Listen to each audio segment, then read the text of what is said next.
સમાચારો વિસ્તારથી જોઈએ। પ્રધાનમંત્રી નરેન્દ્ર મોદીના ગુજરાત પ્રવાસનો આજે બીજો દિવસ છે, ત્યારે જૂનાગઢ હેલીપેડ પર પહોંચ્યા પ્રધાનમંત્રી નરેન્દ્ર મોદી। થોડીવારમાં જૂનાગઢમાં પીએમ મોદીની સભા, મોટી સંખ્યામાં લોકો પણ સભા સ્થળ પર પહોંચી ચૂક્યા છે। અમરેલી, જૂનાગઢ અને પોરબંદર લોકસભા બેઠક માટે પ્રધાનમંત્રી નરેન્દ્ર મોદીનો ઝંઝાવાતી પ્રચાર, પીએમ મોદીને સાંભળવા માટે જનતામાં ભારે ઉત્સાહ જોવા મળ્યો છે। લોકો પ્રધાનમંત્રી મોદીના આગમનની રાહ જોઈને બેઠા છે।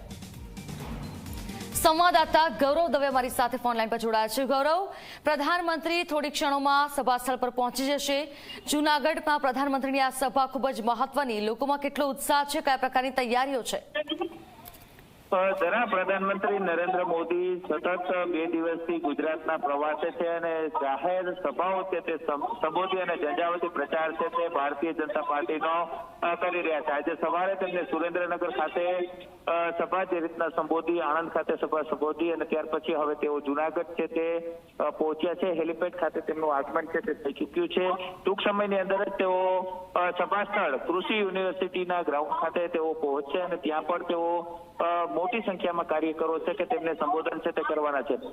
જૂનાગઢ લોકસભા, પોરબંદર લોકસભા અને અમરેલી લોકસભાના ઉમેદવારો છે કે તેમના માટે તેઓ પ્રચાર છે તે કરવાના છે અને ખાસ કરીને આ જે સભા સ્થળ છે તેની અંદર મોટી સંખ્યામાં જે જનમેદની છે તે અત્યારે જોવા મળી રહી છે। ખાસ કરીને પ્રધાનમંત્રી જ્યારે ગુજરાતના પ્રવાસે આવતા હોય છે ત્યારે અલગ અલગ મુદ્દાઓ છે તેઓ ઉઠાવતા હોય છે। આજે જ્યારે પ્રધાનમંત્રી દ્વારા પાકિસ્તાનનો મુદ્દો ઉઠાવવામાં આવ્યો છે, કોંગ્રેસ પર જે રીતના પ્રહારો છે તે કરવામાં આવ્યા છે, ત્યારે જૂનાગઢ છે તે સંતો અને સુરાની ભૂમિ છે તે માનવામાં આવે છે ને ત્યારે મોટી સંખ્યામાં સાધુ સંતો છે કે તેઓ પણ અત્યારે ઉપસ્થિત છે તે રહ્યા છે।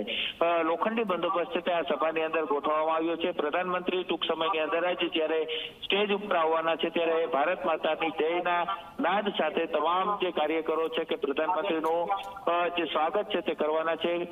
ગુજરાત પ્રદેશ ભારતીય જનતા પાર્ટીના અધ્યક્ષ CR પાટીલ છે કે તેઓ પણ પહોંચ્યા છે। કેન્દ્રીય મંત્રી મનસુખ માંડવિયા કે જેઓ પોરબંદર લોકસભા બેઠકના ભાજપના ઉમેદવાર છે કે તેઓ પણ અત્યારે પહોંચી ચૂક્યા છે।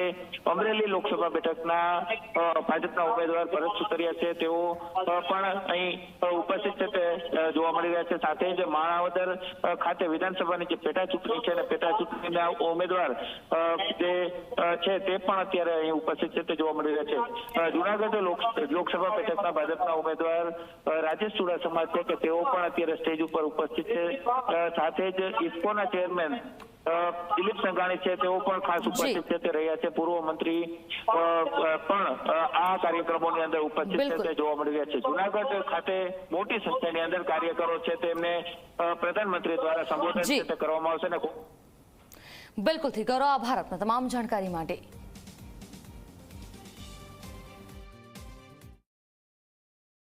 ગુજરાતની પરિસ્થિતિ વિશે તો હરેક નાગરિક જાણે છે ગુજરાતનો કે વર્ષો પહેલાની પરિસ્થિતિ, 20 વર્ષ પહેલાની પરિસ્થિતિ ને આજની પરિસ્થિતિ શું છે। આપણે એમાં તો કોઈ વિવાદ નથી કે નરેન્દ્રભાઈએ સમગ્ર વિશ્વની સાથે એક મૈત્રીનો હાથ લંબાવ્યો છે અને સમગ્ર વિશ્વની સાથે સંબંધો મજબૂત કર્યા છે, તો એ વિકાસ તરફ તો જઈ રહ્યા છે, એમાં તો કોઈ શંકા નથી। એમના રાષ્ટ્રભાવનામાં તો અમને કોઈ શંકા નથી। સંતો અને સુરાની ભૂમિ જૂનાગઢની અંદર આજે પ્રધાનમંત્રી પ્રચાર માટે આવી રહ્યા છે અને ચૂંટણીનો જંગ છે તે જામી ચૂક્યો છે। રાજેશ ચુડાસમા ભાજપના ઉમેદવાર છે અને તેમની સભા ગજવવા માટે થઈને પ્રધાનમંત્રી ખાસ અહીં આવી રહ્યા છે। ત્યારે મારી સાથે ચાપડાના મુક્તાનંદ બાપુ છે, તેમની સાથે વાત કરીશું। બાપુ, દેશની પ્રગતિ જે રીતના થઈ રહી છે, આજે પ્રધાનમંત્રી જૂનાગઢ આવી રહ્યા છે, કઈ રીતના જુઓ છો? ખાસ કરીને ગુજરાતની પરિસ્થિતિ અંગે આપ શું કહેશો? ગુજરાતની પરિસ્થિતિ વિશે તો હરેક નાગરિક જાણે છે ગુજરાતનો કે વર્ષો પહેલાની પરિસ્થિતિ, 20 વર્ષ પહેલાની પરિસ્થિતિ ને આજની પરિસ્થિતિ શું છે। આપણે એમાં તો કોઈ વિવાદ નથી કે નરેન્દ્રભાઈએ સમગ્ર વિશ્વની સાથે એક મૈત્રીનો હાથ લંબાવ્યો છે અને સમગ્ર વિશ્વની સાથે સંબંધો મજબૂત કર્યા છે, તો એ વિકાસ તરફ તો જઈ રહ્યા છે, એમાં તો કોઈ શંકા નથી। એમના રાષ્ટ્રભાવનામાં તો અમને કોઈ શંકા નથી। પ્રધાનમંત્રી જે રીતના દેશની સુરક્ષાની વાત કરે છે, આજે તેમને પ્રચારની અંદર પાકિસ્તાનનો મુદ્દો ઉઠાવ્યો હતો, પાકિસ્તાન ની અંદર પણ એવું લોકો ઈચ્છે છે કે કોંગ્રેસ આવે અને ફરી એક વખત દેશની અંદર આતંકવાદ ફેલાય, આ પ્રકારની સ્થિતિ થાય. સાધુ સંતો તરીકે તમે કઈ રીતના જુઓ? પાકિસ્તાન જે છે એ તો વર્ષોથી બાળકોને સમજાવે છે સ્કૂલમાં કે હિન્દુસ્તાન આપણો દુશ્મન છે, હિન્દુસ્તાન આપણો દુશ્મન છે. એ જલસી એને છે કે નરેન્દ્રભાઈ જેવું નેતૃત્વ છે સમગ્ર ભારતને મળ્યું છે એટલે એનું બુદ્ધિજીવી ધન તો બધું સમજે છે, પણ પછી આવી રીતે આતંક ફેલાવવાનો પ્રયત્ન કરે છે. સાધુ સંતો અહીં મોટા સંખ્યાની અંદર ઉપસ્થિત છે. આપણી સાથે શેરનાથ બાપુ છે, તેમની સાથે પણ વાત કરવાનો પ્રયાસ કરીશું. શેરનાથ બાપુ શું કહી રહ્યા છે, ખાસ કરીને યોગી આદિત્યનાથ ગુરુભાઈ છે.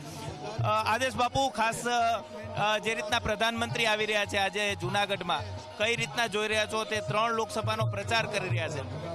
આજ કેવું વાતાવરણ રહેશે? દેશની અંદર કેવું વાતાવરણ હોવું જોઈએ? જુનાગઢમાં યશસ્વી વડાપ્રધાન નરેન્દ્રભાઈ મોદીનું જ્યારે આગમન થઈ રહ્યું છે, જેઓ આજે 2 સભાનું સંબોધન કરીને અહીંયા આવી રહ્યા છે, તે એક કર્મનિષ્ઠ અને અદ્ભુત કાર્યશીલ પુરુષ જુનાગઢમાં આવી રહ્યા છે. એટલે જુનાગઢના જનતા અને સૌ સંતો એમને શુભકામના આપે છે. તેમની કાર્ય કરવાની પદ્ધતિને અમે સૌ બિરદાવીએ છીએ, જેણે જન સમાજને ધ્યાનમાં રાખી, ધર્મ અને કર્મને ધ્યાનમાં રાખી, પૂર્વજોના કલ્યાણ માટે, શૂરવીરોના કલ્યાણ માટે તેમજ જનતાના ભલા માટે કામ કર્યું છે. એવા વડાપ્રધાનને આપણે મત આપીએ. જે વ્યક્તિ સમાજના કલ્યાણ માટે કામ કરી રહ્યા છે એને માટે નાની મોટી બાબતોમાં બહુ અમારું ધ્યાન પડતું નથી, એટલે અમે બીજી બાબત નહીં કહેતા, ચોક્કસ કહીએ છીએ. ઘણા પક્ષોએ ભારતીય સંસ્કૃતિનું શોષણ કર્યું છે, એમાં કોઈ શંકાને સ્થાન નથી, તો એ યોગ્ય નથી. દેશમાં ફરી એક વખત પ્રધાનમંત્રી નરેન્દ્ર મોદી બનવા જોઈએ, કઈ રીતના જુઓ? નરેન્દ્ર મોદી ફરી એક વખત પ્રધાનમંત્રી બનવા જોઈએ? નરેન્દ્ર મોદી ફરીવાર વડાપ્રધાન બનવા જોઈએ અને કાયમને માટે આવા જ વડાપ્રધાનની આપણે જરૂર છે. પ્રધાનમંત્રી ખુદ આજે જુનાગઢ આવી રહ્યા છે, કઈ રીતના જુઓ છો? કેવો એમનો પ્રચાર, અને ખાસ કરીને પોરબંદર, અમરેલી સહિતની જે બેઠકો છે તેના ઉપર કેવું વાતાવરણ જોવા મળી રહ્યું છે? જો આ ગિરનારની ધરતી છે, આ ધર્મ ધજા અહીંયા ફરકતી હોય છે. સનાતન ધર્મના ઝંડાને લઈને મોદીજી આખા વિશ્વ પટલ પર ભારતનું નામ રોશન કરી રહ્યા છે, વિશ્વગુરુ બની રહ્યો છે. જ્યારે 500-550 વર્ષની જે ગુલામીનું એક પ્રતિક રૂપ હતું એ રામ મંદિર બનાવીને હવે આપી દીધું, 370 કલમ હટાવી દીધી. આખો દેશ સાથે છે, તો જુનાગઢ, પોરબંદર, રાજકોટ બધા સાથે જ છે, એમાં કોઈ શંકાને સ્થાન નથી. ફરી વખત પ્રધાનમંત્રી બનશે અને વિશ્વગુરુ આ ભારત દેશ બનશે, એમાં શંકાને કોઈ સ્થાન જ નથી.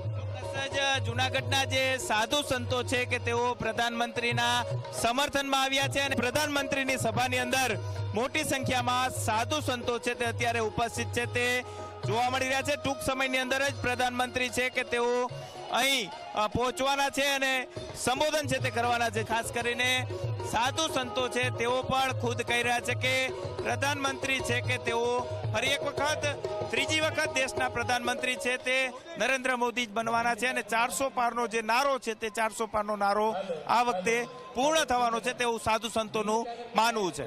કેમેરા પર્સન ઉદય પવાર સાથે ગૌરવ દવે, ઝી મીડિયા, જુનાગઢ.